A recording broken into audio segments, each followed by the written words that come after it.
Hello friends, I am professor Rakesh Aswani. Study tips channel में मैं आप सभी का स्वागत करता हूं।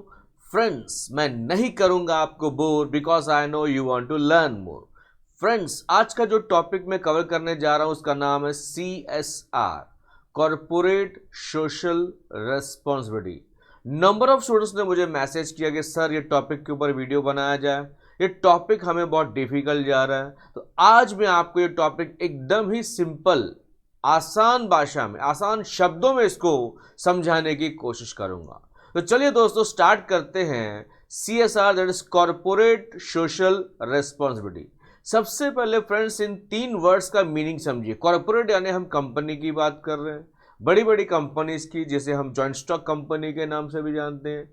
सोशल यानी समाज, रेस्पॉन्सिबिलिटी मतलब जवाबदारी। अब क्या होता है, बड़ी बड़ी कंपनियां समाज में बिजनेस करके अच्छा खासा प्रॉफिट अर्न करती है, तो इन कंपनीज की समाज के प्रति कुछ जवाबदारी है, जिसको हमने नाम दे दिया corporate social responsibility. Short form में हम इसको यूज करेंगे CSR।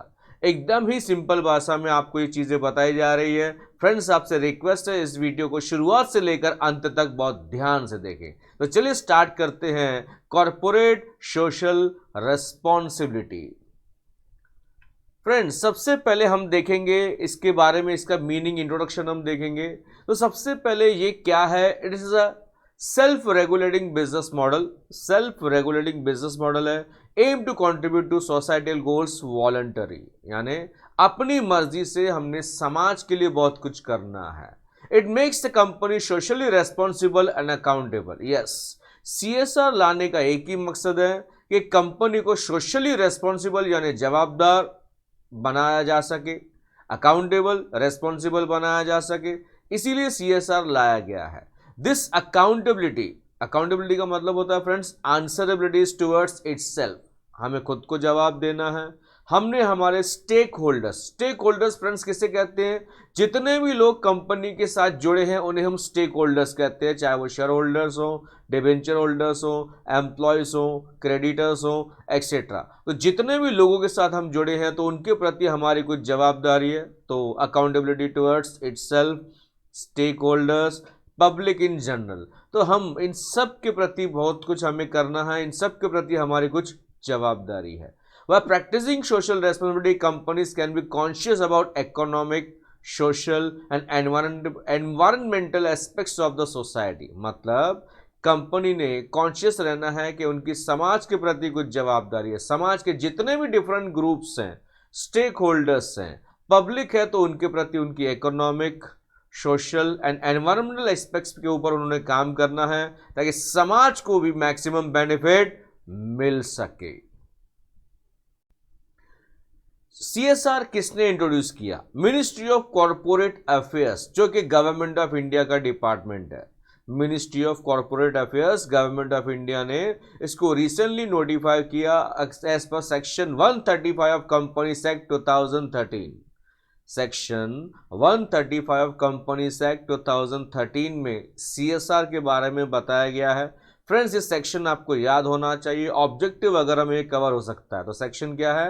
135 companies act 2013। इसमें इस कंपनी के लिए CSR पॉलिसी लाई गई और जिसमें रूल्स लाए गए in the year 2014।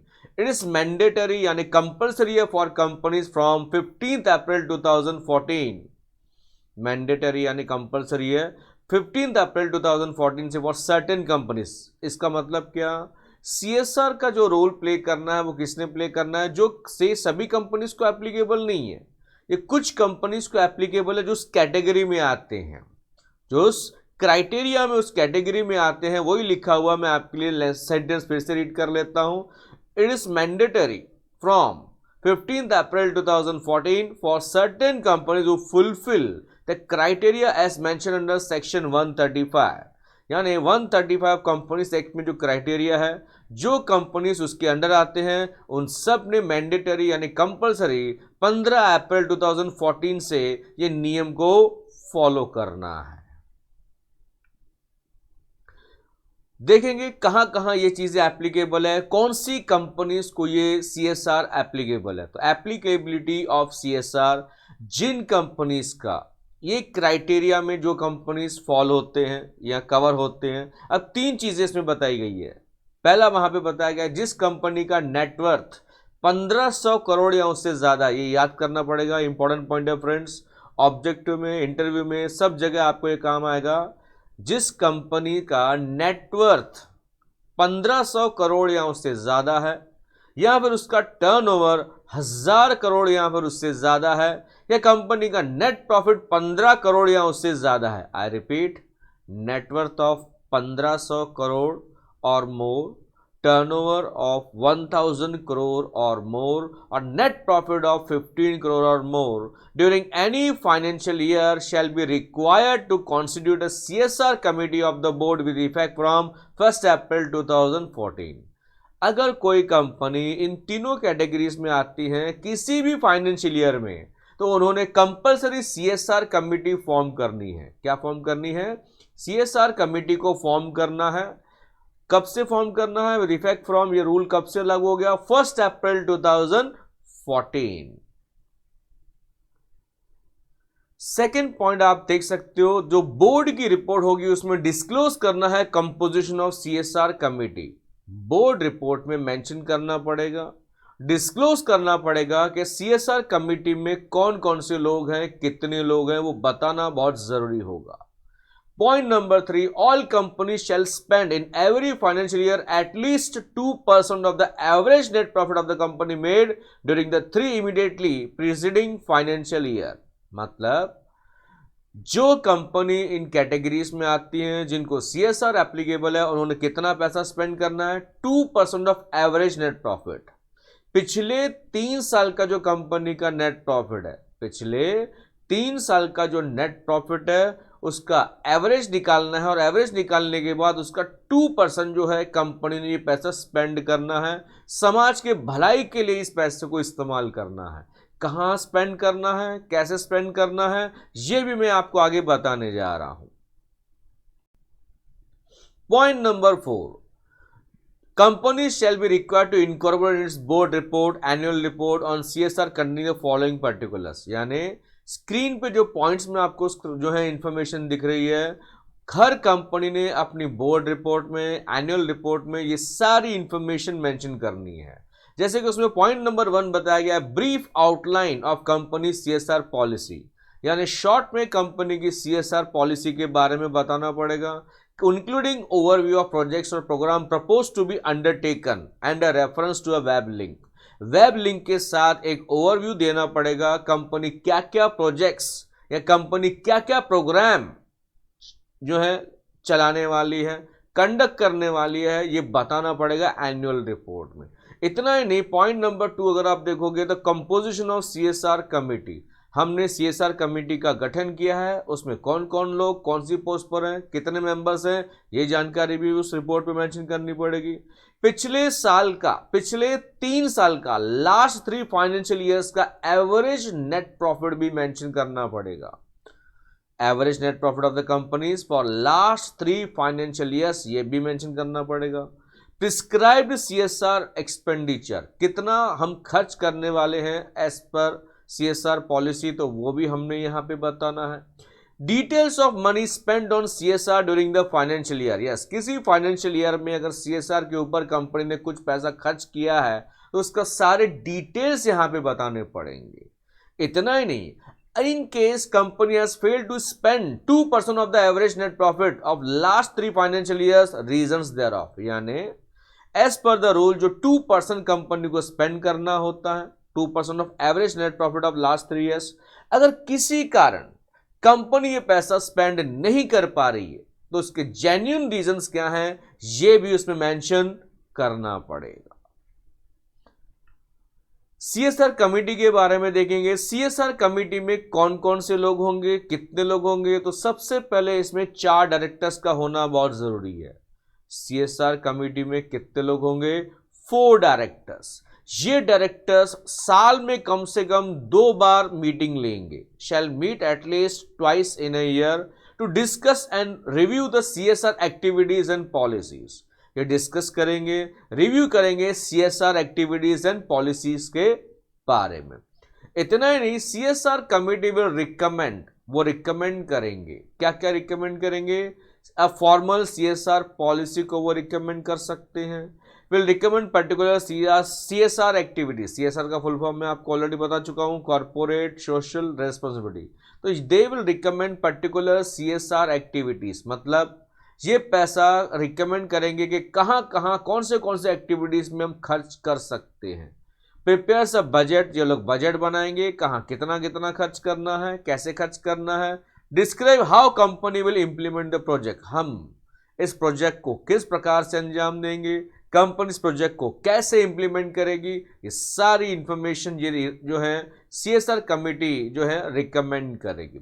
Establish a transparent means to monitor progress, यानी यहाँ पे पारदर्शिता यानी ट्रांसपेरेंसी मेंटेन करने की पूरी पूरी कोशिश की जाएगी, नजर रखी जाएगी ताकि पैसे का मिसयूज ना हो और समाज को बेनिफिट मिल सके। तो फ्रेंड्स, ये चीजें आपको याद करनी है। इस वीडियो को आगे पीछे करके आप 2-3 बार भी देखोगे ना, तो भी आपको मैक्सिमम चीजें याद हो जाएंगी।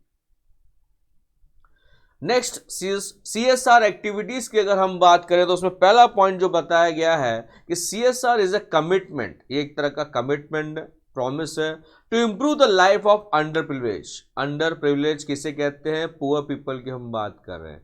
तो CSR एक तरह का कमिटमेंट है कि हम जो दुखी लोग हैं, संसार के गरीब लोग हैं, अंडर प्रिविलेज हैं, उनको हम बेनिफिट पहुंचाएंगे under section 135 of companies act 2013 and company CSR policy rules 2014। Company CSR policy rules 2014। Eradicating यानी हमें हटाना है, निकालना है, देश से ये चीजें दूर करनी है। हमारे देश में जो हंगर यानी भूखमारी है, पॉवर्टी यानी गरीबी है, मैल न्यूट्रिशन की वजह से कई सारे बच्चों की यानी कुपोषणता की वजह से कई सारे बच्चों की डेथ हो जाती है। तो हमने हमारे देश से इन चीज़ों को भगाना है, उसके लिए हमने ये पैसा खर्च करना है। Promoting preventive health care and sanitation, yes, health care facilities को हम प्रोवाइड करने की कोशिश करेंगे।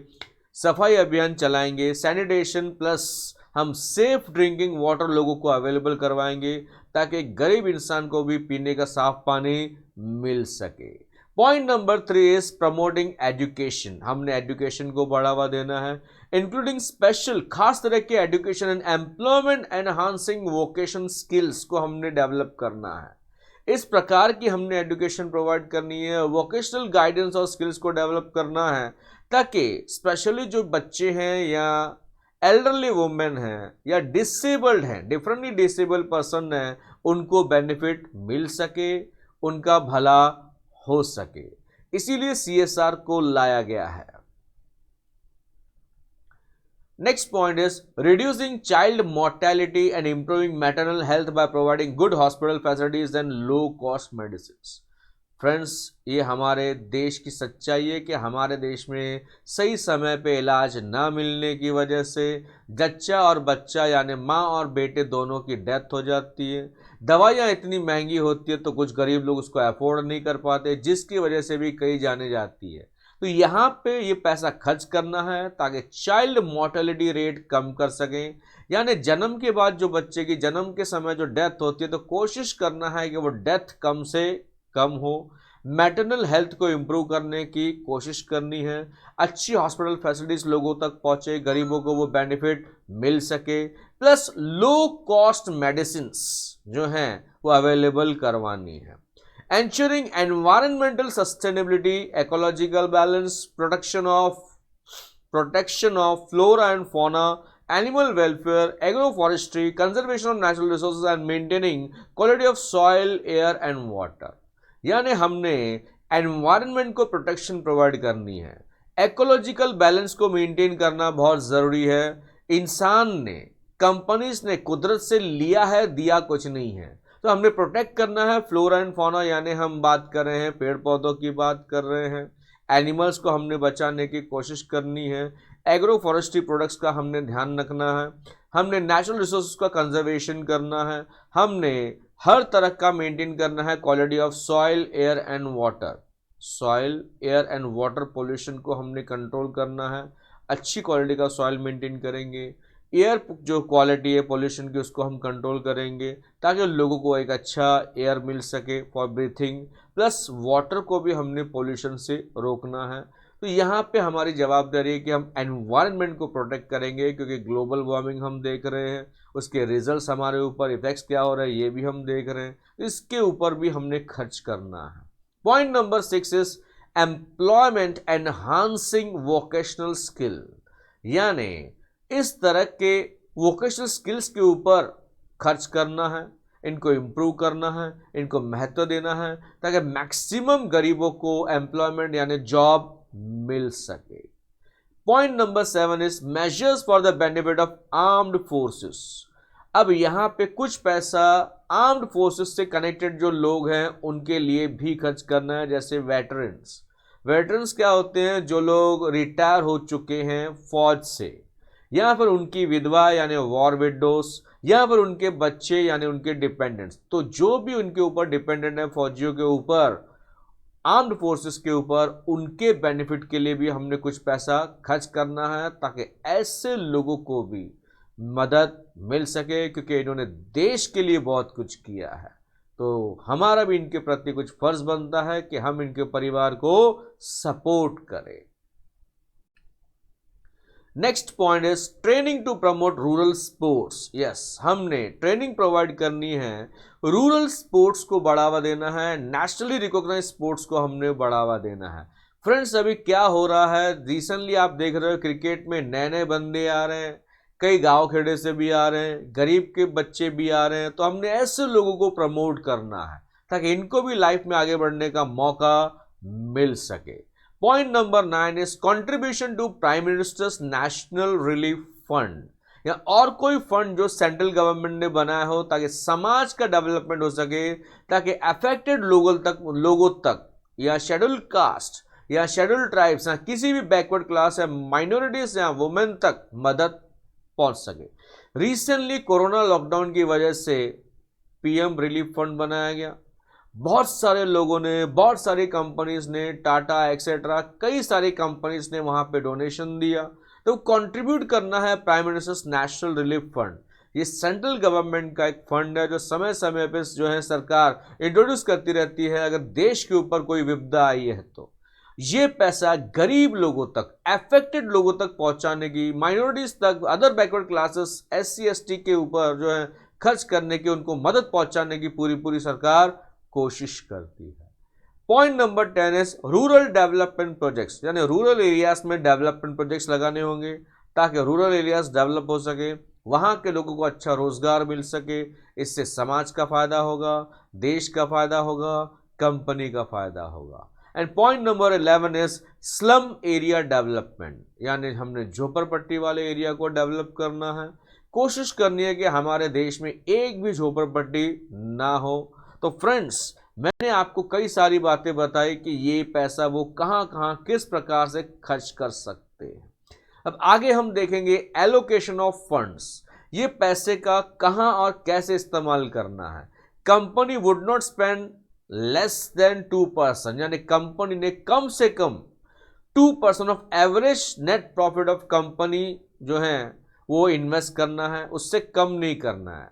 पिछले 3 साल का जो भी फाइनेंशियल ईयर का प्रॉफिट है उसका जो एवरेज नेट प्रॉफिट निकलेगा उसका 2% कम से कम खर्च करना है, उससे कम खर्च नहीं करना है, ये रूल है। इतना ही नहीं, कंपनी में build CSR capabilities of its personal, यानी ये पैसा कंपनी अपना जो है लोगों को अपॉइंट कर सकती है, एजेंसीज को, इंस्टीट्यूशंस को अपॉइंट कर सकती है। उनको कहा जाएगा ये पैसा कहाँ और किस प्रकार से जो है इन्वेस्ट करना है। उनको इन सब चीज़ों का रिकॉर्ड रखना पड़ेगा of at least 3 financial years. Non compliance of CSR activities, अगर ये CSR एक्टिविटीज को फॉलो नहीं करते तो उसके लिए क्या क्या पेनल्टीज हो सकते हैं। पॉइंट नंबर 1, सबसे पहले there is no specific penal provision for non compliance under section 135 of the act. कोई स्पेसिफिक पैनल प्रोविजन तो वैसे नहीं दिया गया है अंडर सेक्शन 135 कंपनीज एक्ट 2013, लेकिन अगर non disclosure of details about CSR policy in board report में डिस्क्लोज नहीं किया गया है CSR पॉलिसी के बारे में, उसके इंप्लीमेंटेशन के बारे में कोई जानकारी नहीं दी गई, तो इट वुड अट्रैक्ट पेनल्टीज। कितनी पेनल्टी होगी ध्यान से देखिएगा, उसमें पॉइंट नंबर 1 करके दिया है जो डॉट में आपको दिख रहा है। Penalties for non compliant the duty of CSR would attract a fine of not less than 50,000। कितना? कम से कम 50,000 रुपए का तक का फाइन हो सकता है, और मैक्सिमम वो कंपनी के ऊपर फाइन 25 लाख तक जा सकता है। यानी बोर्ड रिपोर्ट में अगर CSR के बारे में नहीं बताया जाता है तो it will attract a fine कितना? Not less than 50,000 and which में एक्सटेंड टू ₹25 lakhs। इतना ही नहीं, नेक्स्ट पॉइंट उसमें दिया गया है, every officer of the company who is in default, हर एक ऑफिसर के ऊपर कार्रवाई होगी जो डिफॉल्ट के लिए जवाबदार है, shall be punishable with imprisonment for a term, यानी उसको सजा तक हो सकती है जो कि मैक्सिमम 3 साल तक की हो सकती है, विच में एक्सटेंड टू 3 years, या फिर उसके ऊपर फाइन हो सकता है नॉट लेस देन 50,000, यानी कम से कम 50,000 रुपए का फाइन, जो कि बढ़ के 5 लाख तक हो सकता है, या फिर दोनों भी हो सकता है। मैं रिपीट कर रहा हूं इस पॉइंट को, जो ऑफिसर डिफॉल्ट के लिए जवाबदार है उसको सजा हो सकती है 3 साल तक के लिए, या फिर उसको फाइन हो सकता है 50,000 से लेकर 5 लाख तक, या फिर दोनों भी हो सकता है। तो फ्रेंड्स, मैंने बहुत अच्छे से कोशिश की CSR के बारे में आपको समझाने की। इस वीडियो को रिवर्स फॉरवर्ड करके देखेंगे तो आपके लिए चीज़ें आसान हो जाएंगी। अगर आपको ये मेरा वीडियो अच्छा लगा है तो इसको लाइक करें, शेयर करें, सब्सक्राइब करें। Thank you all for your love and support.